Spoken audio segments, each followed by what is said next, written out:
Hello students, आज हम सीखेंगे how to divide public expenditure on various items. Means सार्वजनिक आय तथा व्यय का विभाजन किस प्रकार किया जाए। देखिए, सार्वजनिक व्यय की सीमा निर्धारित होने के बाद अब ये क्वेश्चन पुटअप होता है कि सार्वजनिक व्यय का विभिन्न मदों पर डिस्ट्रीब्यूशन या विभाजन किस प्रकार किया जाए जिससे जनता को अधिकतम कल्याण की प्राप्ति हो सके। इसका उत्तर समसीमांत उपयोगिता नियम के आधार पर दिया जा सकता है। अर्थात सरकार को विभिन्न मदों पर अपने व्ययों का बंटवारा इस प्रकार करना चाहिए जिससे प्रत्येक मद पर व्यय की जाने वाली सीमांत अंतिम इकाई से समाज को मिलने वाली उपयोगिता बराबर हो जाए। इसी प्रकार विभिन्न मदों पर व्यय के बंटवारे की भांति ही करों के संबंध में भी ये निश्चित करना होगा कि करों की कुल राशि को विभिन्न करों से कैसे प्राप्त किया जाए और एक कर को विभिन्न व्यक्तियों एवं करदाताओं से किस प्रकार प्राप्त किया जाए। इसके लिए law of equi marginal sacrifice मतलब सब सीमांत त्याग के सिद्धांत का सहारा लेना होगा। अर्थात करों का भार विभिन्न स्रोतों में इस प्रकार विभाजित किया जाए कि प्रत्येक स्रोत का सीमांत त्याग समान हो जाए, जिससे समाज द्वारा किए जाने वाले कुल त्याग की मात्रा न्यूनतम रह सके। अब नीचे टेबल देखेंगे। इस व्याख्या को एक टेबल द्वारा स्पष्ट किया जा सकता है। माना कि गवर्नमेंट को education, health, safety, social service पर व्यय की 10 यूनिट यूज़ करनी है, 10 इकाइयाँ प्रयोग करनी है और व्यय की विभिन्न इकाइयों से मिलने वाली उपयोगिता निम्न प्रकार है।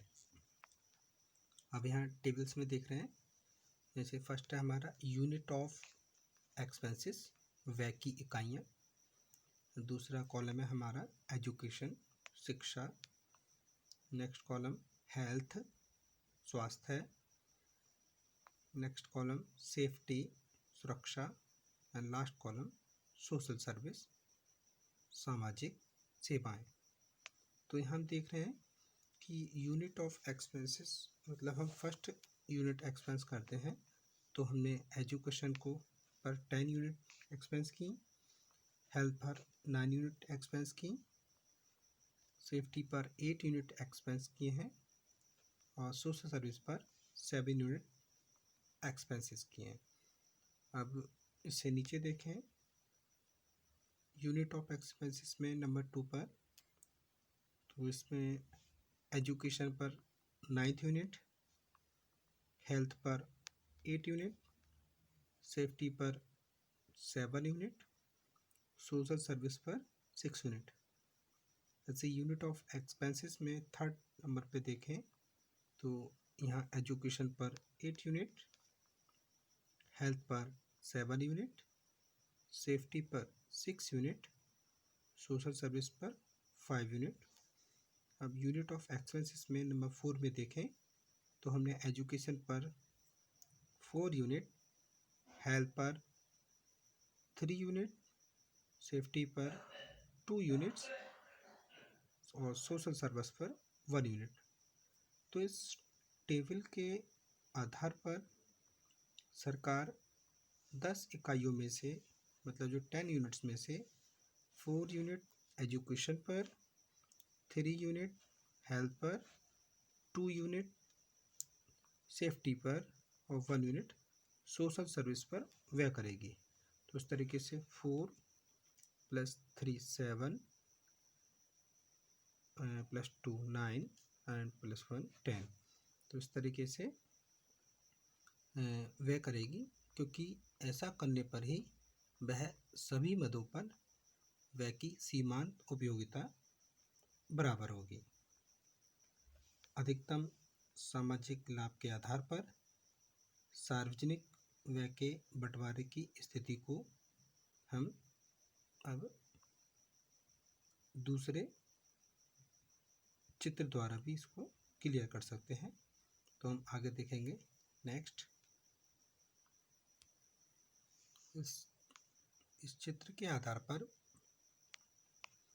हमने ये माना कि गवर्नमेंट को कुल एक्सपेंसेस ओ से ई तक करना है और इसे 2 मदों ए और बी में विभाजित करना है, ए एंड बी, जिनकी सीमांत उपयोगिता को ए बी, ये जो कर्व है इन वक्रों द्वारा दिखाया गया है। सम सीमांत उपयोगिता नियम के आधार पर सरकार OE1 राशि ए मद पर और OE2 राशि बी मद पर व्यय करेगी। मतलब OE1 ये ए पर है और OE2 राशि ये आपकी बी पर है। ऐसा करने पर दोनों मदों से मिलने वाली सीमांत उपयोगिता CE1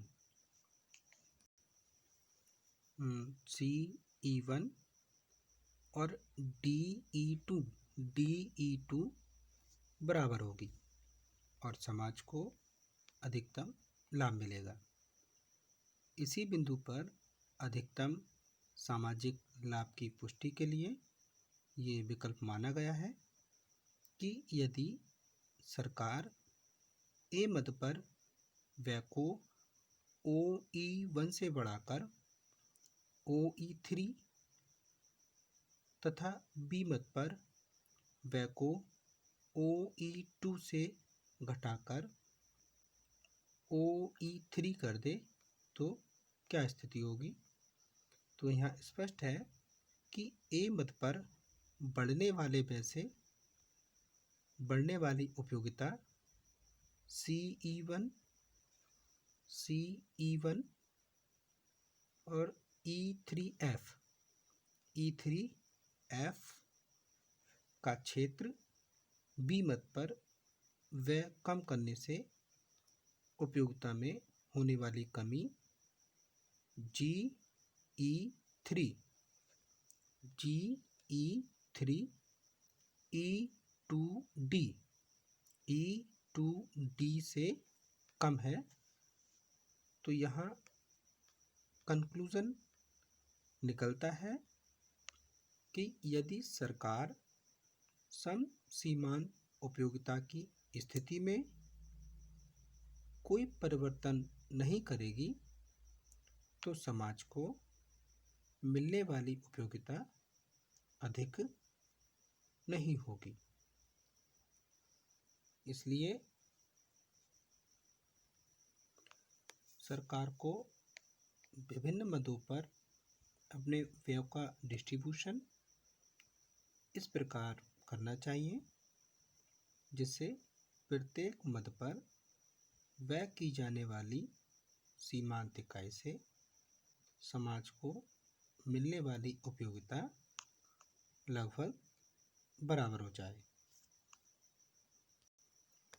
तथा करों का भार विभिन्न स्रोतों में इस प्रकार विभाजित किया जाए कि प्रत्येक स्रोत का सीमांत्याग समान हो जाए, जिससे समाज द्वारा किए जाने वाले कुल त्याग की मात्रा न्यूनतम रह सके। इस सिद्धांत के आधार पर सरकार अपनी आय और व्यय की क्रियाओं का संचालन ठीक उसी प्रकार करती है जिस प्रकार सूरज नदियों, झीलों और समुद्रों आदि स्थानों से अधिक पानी को सोखकर बगीचों, खेतों आदि आवश्यक स्थानों पर वर्षा के रूप में डाल देता है। तो इस तरीके से ये जो सिद्धांत है वो राजस्व की मेन प्रॉब्लम्स जो है उसका सॉल्यूशन देता है और समाज के आर्थिक साधनों का सर्वोत्तम उपयोग करके समाज को अधिकतम लाभ प्रदान करता है। अधिकतम सामाजिक लाभ के सिद्धांत में कुछ अजम्पशन होते हैं, अजम्पशन पर पेश है। जैसे सार्वजनिक व्यय से प्राप्त सीमांत उपयोगिता की मात्रा करारोपण से उत्पन्न सीमांत अनुपयोगिता व्यय की मात्रा के बराबर होनी चाहिए। विभिन्न उपयोगों तथा विकल्पों पर किए गए सार्वजनिक व्यय से उत्पन्न सीमांत उपयोगिता की मात्रा बराबर होनी चाहिए। करों का भार विभिन्न स्रोतों के बीच इस प्रकार विभाजित करना चाहिए कि प्रत्येक स्रोत का सीमांताग बराबर हो जाए। तो आज की वीडियो में बस इतना ही। Thank you very much students.